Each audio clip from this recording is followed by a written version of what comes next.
Are you curious to know what happens after we die? In this video, I'm going to tell you about 5 near-death experiences told by real people who have come back from death to tell the story. Hello fellow terrestrials, and welcome to another video. My name is Flori and this is Sophie Tarot. Before we start, and as usual, don't forget to subscribe for weekly mystery videos and tarot readings. Give this video a like to support my new and growing channel, and you can also follow me on my social media. Now, without further ado, let's jump right into the video.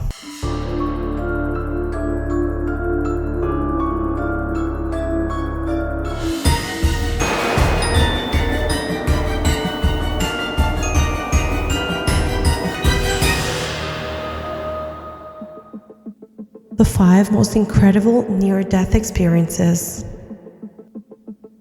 So for all of those who are wondering what exactly is a near-death experience, well, let me tell you that a near-death experience, or NDE, is a psychological event that can occur to a person that is close to death or in situations of extreme physical or emotional trauma. During such an experience, people usually report a variety of sensations, which can range from feelings of extreme peace to things like detachment of the body, seeing bright lights, encountering deceased loved ones, or even having the famous life review, the one that you most probably have heard or seen in movies. So it's important to say that near-death experiences are extremely subjective experiences, which means they can really vary from person to person. Some of us really may interpret these experiences in a very supernatural or spiritual manner, while others might see these type of experiences as the result of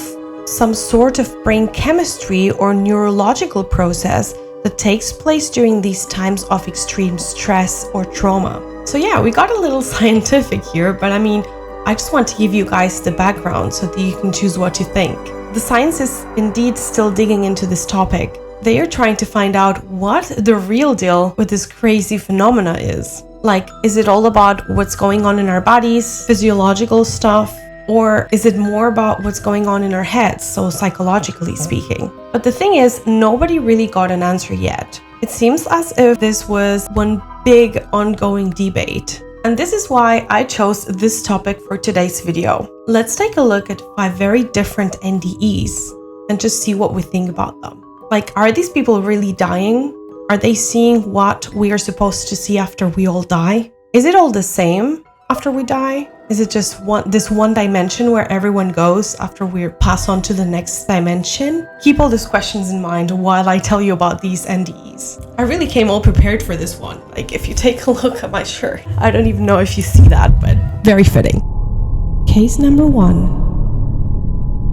So first up is the story of author Rosemary Thornston, a woman in her 50s who was clinically dead for about 10 minutes. In her interview with Alan Chapman, which is an incredibly full interview that she has with him, and you can go check it out for more details. I'm going to link it in my description down below. Rosemary basically tells the story of how she was literally dead for a couple minutes. So her story starts with her being at a very low time in her life. Her life was really going downhill after her husband had one afternoon decided to end his life. At this time, Rosemary was diagnosed with stage 2 cancer, and she was so helpless that she had begun to pray to God to help her end her life quicker. She explains how she would pray every single night and ask God, like, either let me live, let me get over this, or let it end right now. It is a very heartbreaking story. The first part.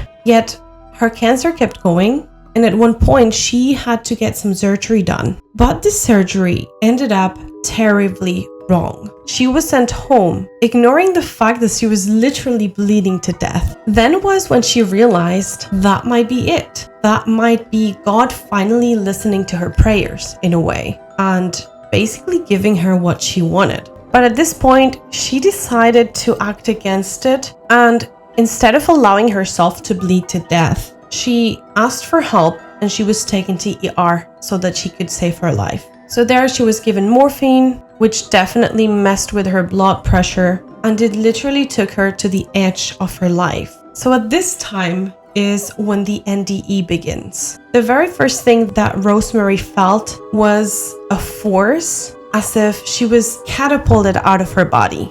And then knowledge. She knew what was happening. She somehow knew her heart had stopped. It was as if she was omnipresent in a way, like God, everywhere at once. She realized she could talk and also hear her own voice, even though she could not feel any type of physical body. Something really interesting she explains is that she feels as if all of the negative emotions, negative feelings, her stress, her anxiety, her pain, it was all left behind. And she was like kind of taking all of her positive feelings, positive memories, positive aspects she had with her. This is really mind-blowing what she says. At one point she explains it's as if she was shaken awake from her human life into her actual real self. So in this case, if we want to try and understand it, to her astral being or higher self, whatever we want to call it. At this point, what she was seeing was blackness. She felt this blackness was comforting and nice, but mostly, as I said before, she felt peace on top of anything else. She had all her memories with her. She could recall that she had lived on Earth, but mostly she said all the kind things that she did or that she received, like feelings, were mostly what stood out for her. The kindness, the love, all these type of feelings. It is really as if all of these positive feelings of love, peace, kindness is all that really matters on the other side, rather than all the dark and negative and painful thoughts and emotions, all these experiences that we live on Earth. Another thing she mentions is being surrounded by these sorts of beings that were totally happy for her to be back or for her to be there, extremely proud of her and all that she achieved in this plane. Now, Rosemary says that all of a sudden, this blackness dissipates and she's in a very bright white room. This is when she sees a door appear in front of her. This is the moment in which she kind of gets the knowledge in a way that if she decides to stay instead of going through that door and basically return to her human life, that she would regain her wholeness. So basically her mental and her physical integrity. She would be kind of like a reborn in a way. But at the same time, Rosemary was feeling so comfortable where she was. She really wanted to go through that door and just get beyond, like get away from this human life. And she explains how she was really fighting against it. At this point is when she starts to see the hospital room where she is in her human life trying to be saved by the doctors. She sees the nurse that was trying to save her crying on the floor because she had lost her. And this is when Rosemary begins to feel all of this grief that the nurse was feeling. She says that the nurse had assured her before she left, before she started this NDE, that she was going to make it, that she was going to save her. So this grief that the nurse was feeling, that she had lied to this woman in her face, basically, it was truly painful. And Rosemary was feeling all of these grief. And this is when she decides to go back into her human life. She explains how she really wanted to spare her grief. When Rosemary came back from that in-between, indeed, she was told after several exams that she did not have one cell of cancer in her whole body, or even any evidence of it. Really breathtaking story, right? Rose has written a book about her experience, so if you would like to read it, it is called Remembering the Light, and it's available on Amazon. Case number 2. We now go to the case of Shauna Ristic. Shauna, just for a little background, she was a model who grew up in Kansas and a very intuitive person since her childhood. Today, Shauna is indeed an energy worker, and you can definitely visit her website if you're based in California. It was in 1993, Christmas Day. Shauna was 19 years of age when she had a very tragic car accident that would throw her into a coma for several days. This is a very unfortunate event that happened to Shauna after she was trying to bend over to grab her phone while she was driving. Shauna was rushed to the hospital, and this is where her NDE takes place. So the first thing she says that she remembers when she loses her memory is being in a very incredibly bright room with like 2 rows of 3 beings right in front of her. So just like with Rose's story, Shauna could feel this lack of physical body.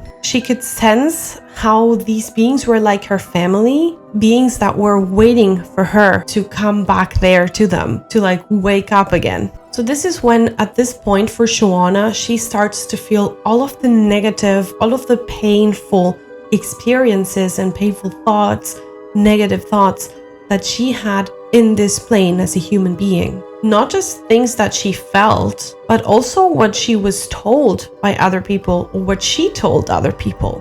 And at the same time, she felt all the love that these beings surrounding her were kind of transmitting her.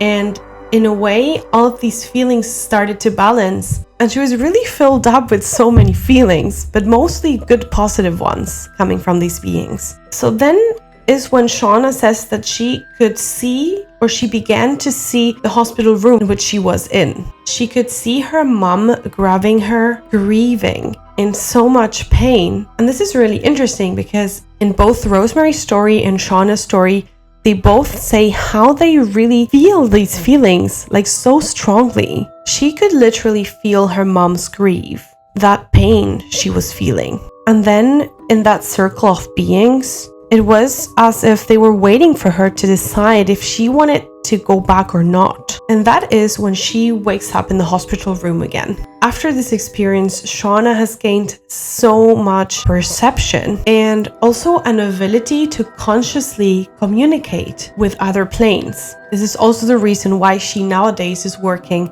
as a healer and an energy worker. As I said, you can check out her website if you're interested. Case number 3. So next up is the case of Cassandra Scott. Cassandra was out one nice morning. She was going to go for a swim at a beach located in Sydney, Australia. But it wasn't in her plans that later that day she would be found floating unconscious, face down on the water. It was the 12th of December 2012. Cassandra was approximately 15 minutes clinically dead to the doctors, but she claims she can remember everything that happened to her while she was on the other plane during this time that she was clinically dead. She doesn't really remember exactly how it happened. She was diving in the waves when she completely lost track of the external world. So what Cassandra says is that she, at this point, the only thing she could see was grayness. So unlike the other 2 stories that I just told you, Cassandra says that her main and most predominant feeling was basically that of when we go to sleep, but without dreams. So just this type of grayness, but at the same time, she was kind of conscious in this state. So basically, it is as if she was in peace in this grayness. What she does say after she came back is that she had this realization that what matters the most for us in this human life are basically the relationships that we have. Or as Cassandra herself says, to do what matters with who matters because you get one shot at it. Case number 4. So our next story is that of spiritual life coach and YouTuber Ryan Cropper. I've followed Ryan for a very long time now, and not only had he experienced an NDE, he's also an active astral protector. If you don't know what astral projection means, if you want, you can leave a comment down below if I should make a video about it. In any case, you can also check out his channel. His videos are really incredible. So yeah, go check him out. So in any case, Ryan was 16 years old when he experienced this NDE. So he and some friends were hanging out at a local quarry. Not so sure where this happened to him, but Ryan is a natural of Buckinghamshire, so I'm guessing somewhere around this area. They were playing some silly games in which they would throw things into the water and they would just challenge each other to go and get them from the water. So as he explains, the water wasn't really swimmable. I mean, we're talking about a quarry here. They shouldn't really have been swimming in that water at all. Ryan was also aware that he was not really a good swimmer, but you know, those things that we do when we're younger, and mostly when we're peer pressured or we're just like hanging out with our group of people. So he decides to just follow his friends and jump into the water and see if he could float in it. And that is when he starts to drown. He tells how he did not drown like someone who would normally drown, you know, waving their arms and controllably kicking their feet. He drowned in a very calmed way without being able to get back to the surface at all. He explains this very vividly, how it was really painful to die, mostly when the organs really cannot get any oxygen anymore. And then he tells, he feels as if his consciousness starts to merge with that of the water. He can hear all this calmness and really in the background, his friends kind of jumping into the water, laughing and talking. He says he could hear every little drop and every little sound inside that quarry. This is when all his 5 senses start to shut off and he realizes he's now at the bottom of the quarry.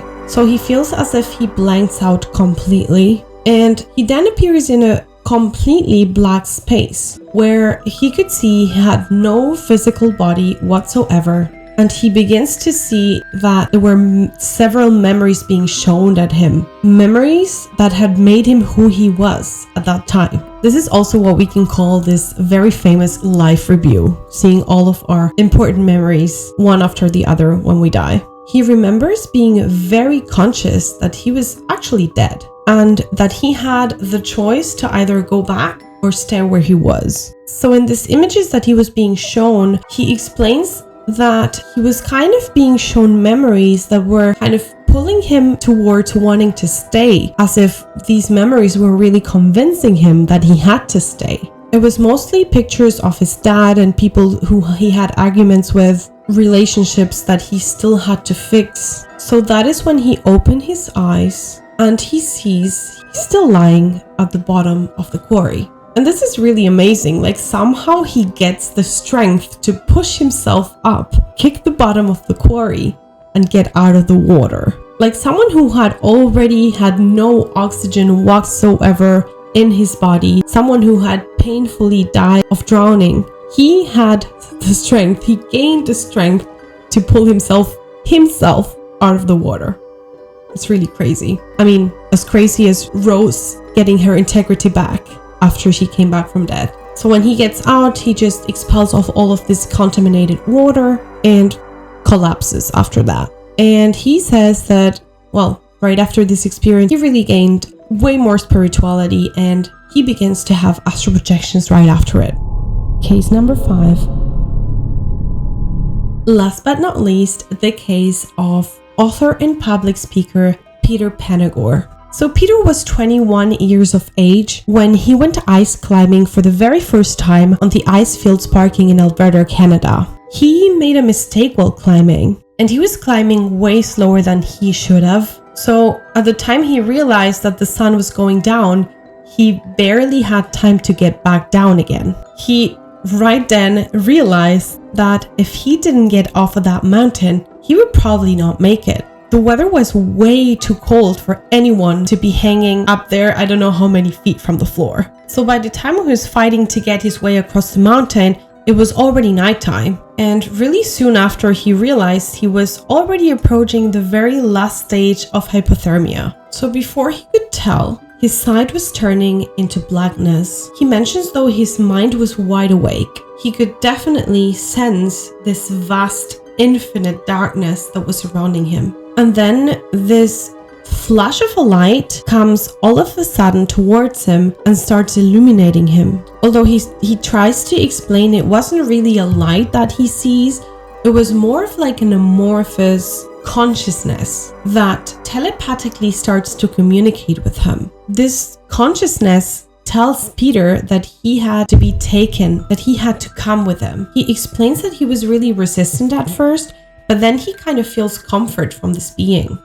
And he just allows to be taken. So this really trippy journey he explains as if he was being taken through a tunnel into a space that he explains was completely illuminated, but at the same time in complete darkness, if that makes any sense. This is when he starts to perceive himself as this orb of consciousness that begins to remember, hey, this is who I really am, as if he was actually back in his normal life, in this highest self life, as if he had woken up again from this human dream that he was having. Then he says like this sort of portal materializes in front of him, or although he says that there wasn't really an in front or behind in this dimension, rather he could see and feel everything at the same time. And he sees like this type of dust or flow coming out of this portal. So he decides to kind of touch this flow or this dust coming out of the portal. And well, he says like this flow, it feels as if it was just radiating life itself. He could see his lives, the lives that he had, and he could even hear he was being called, but not his earthly name, his soul name, of that being that was created from the very beginning of time. Now at this time, Peter lives a very similar thing to what Rose lived or Shauna lived. Basically, he starts feeling all of these negative, painful thoughts and feelings that either he had done to other people or he received from other people. All of the bad things that he had done to other people, he says he starts to feel reflected in him, and he starts to feel the pain that these people lived and felt at that time. It was as if, as he says, he was burning himself clean. And after that, he says he was only left with all the positive, good, and loving things that he experienced in this earthly life. All of the bliss, all of the joy, all put together in just one compressed feeling. And he says that like it's really complicated to explain because there's no such feeling in this plane. So that is when he thinks, should I go through that portal? And some type of higher consciousness tells him that he actually does not have to go, that he has a lot of reasons to stay in that earthly plane. So this is when Peter chooses to come back. So Peter has also written his experience in a book called Heaven is Beautiful. So if you would like to know about his experience in more detail, then you can go grab his work. So that was all for today. And I want to know what you guys think about these experiences. Have you ever experienced any NDE like these? Do you know anyone who has experienced any NDEs? Definitely let us know in the comment section down below. Like, to me, these experiences are totally eye-opening. Like, how come different people from different parts of the world, without even knowing each other, experience such similar things while being clinically dead? Like, what are the odds that they have all of these similar experiences? Like, for example, feeling these beings around them, feeling that they're back home in a way, feeling all of the negative things and like burning them clean, staying and keeping all these positive things, being pulled to stay, being shown all the reasons why they have to stay, seeing the people that are surrounding them at the hospital, for example. Because like, to me, there has to be one explanation. There is something after we die. There is definitely like another plane, another dimension, maybe our higher selves and where we actually belong. And that's something, so be it another dimension, another plane, is basically where we all go after we die, after we're like done with this physical experience. I don't know. Let me know all your thoughts in the comments down below. Anyways, if you guys liked this video, do not forget to subscribe, leave a comment down below and a like to help me grow, to help my channel. And you can follow me on my social media, and I'll see you next time.